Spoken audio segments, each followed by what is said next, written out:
Olá, terceiro ano! Tudo bem com vocês?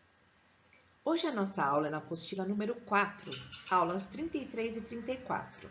Formar repertório liberdade. Bem, como o próprio título da aula já diz, nós vamos ampliar o nosso repertório e traduzir, aproximando da realidade, o difícil conceito de liberdade. E aí, como falar de liberdade é muito abrangente, a nossa análise ela será mais ampla. E para isso, nós utilizaremos diferentes recursos, como textos verbais e não verbais, datados de momentos históricos, para confrontar as distintas visões entre o mesmo tema. Vamos lá? Então, pessoal, na apostila de vocês, na página 298, nós veremos alguns textos. E esses textos apresentam diferentes concepções do termo liberdade. O primeiro deles é não verbal. É uma pintura de Eugène Delacroix em comemoração à Revolução de Julho de 1830, e ela é intitulada como A Liberdade Guiando o Povo. O segundo texto é um trecho do livro da Cecília Meirelles, O Romanceiro da Inconfidência. Ele foi publicado em 1953. É de temática social, de interesse histórico nacional e enfatiza a luta pela liberdade. Nesse livro, a autora ela faz um retrato da sociedade de Minas Gerais do século XVIII e das personagens envolvidas na Inconfidência Mineira. O terceiro texto é um poema, Liberdade, de Fernando Pessoa. Ele nos aproxima do texto, né, quando ele trabalha com o conceito de liberdade associando a ações do cotidiano, do dia a dia. O quarto e último, o tema é ainda mais do leitor, assim, né? A crônica do Contardo Calagares, ele começa com relatos de sua infância, para levar o leitor a associar os conceitos de segurança aos de liberdade. E nela o autor discorre sobre o tema da liberdade associando os excessos de supervisão dos adultos, que nos tempos de hoje, nos tempos modernos, acabam limitando as ações das crianças. Vamos lá? 1. A Liberdade Guiando o Povo é uma das mais conhecidas obras de Delacroix. É a mais conhecida imagem da Revolução de Julho em Paris, que pôs fim à monarquia dos Bourbon, em que lutaram homens, mulheres, jovens e crianças. Considerando o contexto da obra, por meio da descrição dos elementos visuais, qual a construção do conceito de liberdade que o texto traz? Então vamos analisar. Vale inicialmente destacar os elementos visuais que compõem a obra. Uma mulher, né?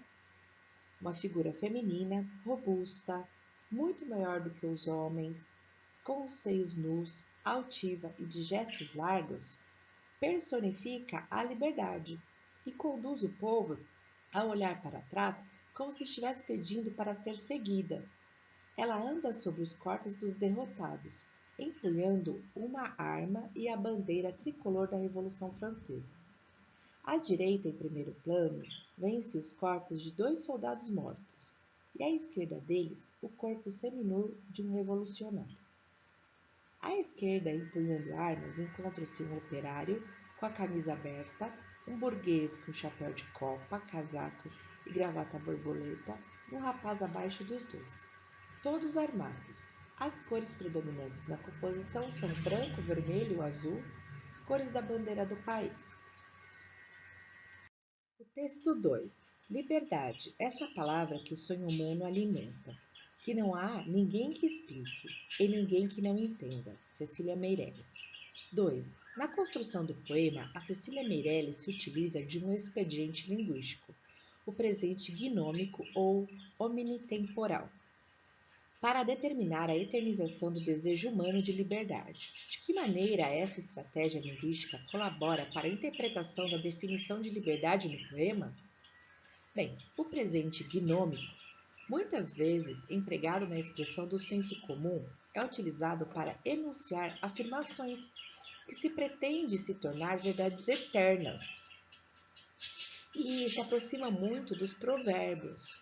No caso do poema da Cecília, a presentificação leva à interpretação de que a liberdade é um desejo constantemente presente na vida do ser humano, portanto, ainda algo a ser conquistado, um sonho que se alimenta. 3. Reescreva o trecho que não há ninguém que explique e ninguém que não entenda, iniciando com ainda que e fazendo as devidas alterações. E aí fica da seguinte forma, pessoal. Ainda que não haja ninguém que explique, não há ninguém que não entenda.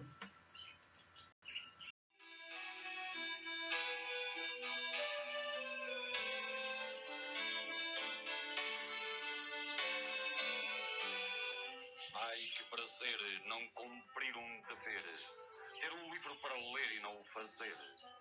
Ler é maçada, estudar é nada, o sol doira sem literatura, o rio corre bem ou mal sem edição original, e a brisa, essa, de tão naturalmente matinal, como o tempo não tem pressa. Livros são papéis pintados com tinta. Estudar é uma coisa que está indistinta. A distinção entre o nada e coisa nenhuma.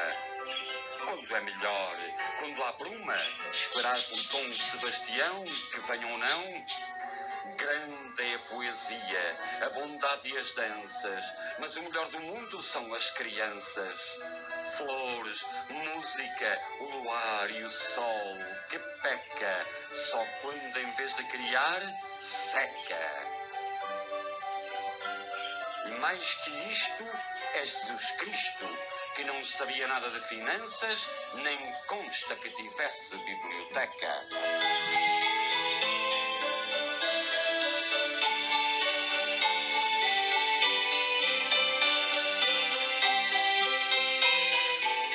Poema Liberdade, de Fernando Pessoa. Questão 4. Grosso modo, a liberdade é definida como oposto da opressão. O poema intitulado Liberdade de Fernando Pessoa, escrito em 1935, no ano de sua morte, traz de maneira irônica o conceito de liberdade como ausência total de regras, opondo o prazer à obrigação. Ao trazer o conceito de liberdade ao cotidiano, o poeta aproxima o enunciador e o enunciatário do ponto de vista do conteúdo. Como você comprovaria essa afirmação? E em relação à forma? Então, Fernando Pessoa, ela traz a poesia próxima às situações cotidianas, triviais, como a leitura, o estudo, os deveres, e os cenários naturais, como o sol, o rio, a brisa, ligados à liberdade, que se constrói como oposições. Isso leva o enunciatário a se identificar com o enunciador, do ponto de vista da forma. Não há o cumprimento de uma estrutura fixa, métrica ou estrófica nesse poema, o que remete o leitor novamente o conceito de a gente fazer o que pode, o que a gente quiser, o conceito de liberdade e o conceito de desobrigação. Texto 4. Crianças protegidas e inseguras. Durante a minha infância, quanto tempo eu passava sem a supervisão de um adulto? Grosso modo, dos 7 aos 12 anos, eu ia para a escola sozinho, de tramway. Pegava o bondinho às 3 quadras de casa e a escola era a segunda parada. Digamos que o conjunto levasse meia hora. A volta da escola era a pé, com os amigos, brincando e conversando. Não levava menos de uma hora. Eu chegava sempre atrasado para o almoço, mas isso era tolerado. Nos dias em que a escola se estendia até a tarde, a volta era mais longa. Parávamos para brincar nas quadras de escombros dos bombardeios de 1943. Eram lugares proibidos e perigosos. Havia bombas não explodidas, é o que diziam. Estruturas e ratos, muitos ratos. Duvido que meus pais não soubessem, afinal a cidade não tinha recuperado seus parquinhos e gramados. No lugar desses, havia os escombros. Nesses dias, então, a volta durava 2 horas. Uma vez em casa, eu me instalava à mesa de trabalho e estudava, direto, até o jantar. Claro, havia adultos no apartamento, mas, até o fim do dia, ninguém sequer entrava no meu quarto. Nunca. Ninguém, por exemplo, tentava saber o que eu estava lendo. Só na hora de jantar, minha mãe aparecia para verificar por cima se eu tinha terminado meus deveres. Eu ficava, portanto, sem adultos entre 4 e 6 horas a cada tarde. No sábado, a partir dos 8 anos, eu saía depois do almoço e voltava à noite. Ia para o cineclube da escola, onde ficava por 2 sessões seguidas. Conclusão, eu ficava sem supervisão adulta 7 horas por dia, uma média baixa, pois a maioria dos meus amigos dispunha do domingo, que eu passava obrigatoriamente com os meus pais. Claro, a diferença cultural entre Europa e Brasil se reflete na maneira de criar os filhos. Na Europa de qualquer criança, espera-se que, na medida do possível e antes de mais nada, ela se vire. Mas, além dessa diferença cultural, os tempos mudaram. Um artigo da revista The Atlantic, de abril, Hannah Rosin lembra que, nos Estados Unidos, em 1971, 80% das crianças de 8 anos iam para a escola sozinhos. Em 1990, só 9% pareciam ser considerados capazes dessa ousadia. Não temos os números de hoje, mas se a tendência tiver continuado, não deve haver mais ninguém ou quase. Agora, olhe ao seu redor e faça a conta. Seus filhos, enteados, sobrinhos, quanto tempo eles passam efetivamente sem a supervisão de um adulto? Na classe média, entre motorista, babás, professores particulares, repetidores, terapeutas, ortodontistas e B10 onipresentes nos recreios, será que esse tempo existe? A resposta tradicional a essa observação é que o mundo se tornou mais perigoso. Haveria mais adultos mal intencionados, mais riscos. É preciso proteger as crianças. Pois é, Rossi. Lembra que, nesse tempo, a taxa de acidentes sofridos por crianças não mudou. Ou seja, o aumento do tempo de supervisão adulta e as novas regras de segurança, formais ou caseiras, nos equipamentos dos parquinhos, nas escolas, em casa, etc., certamente salvaram algumas vidas, mas não alteraram a estatística. O que aumentou nesse período, segundo o Rossin, não foi a segurança, mas as fobias das crianças, que ficaram com medo dos comportamentos que lhe foram proibidos, ou seja, as crianças não podem mais subir numa árvore, o número de acidentes em que uma criança cai de uma árvore não muda, mas aumenta o número de crianças que têm medo de alturas. Não encorajo ninguém a, de repente, autorizar suas crianças a circular sozinhas e a se aventurar por penhascos. Provavelmente elas não saberiam o que fazer com essa liberdade inesperada. Mas vale a pena se perguntar se o mundo não é mais perigoso do que já foi. O que aconteceu? Por que nos tornamos supervisores compulsivos de nossas crianças?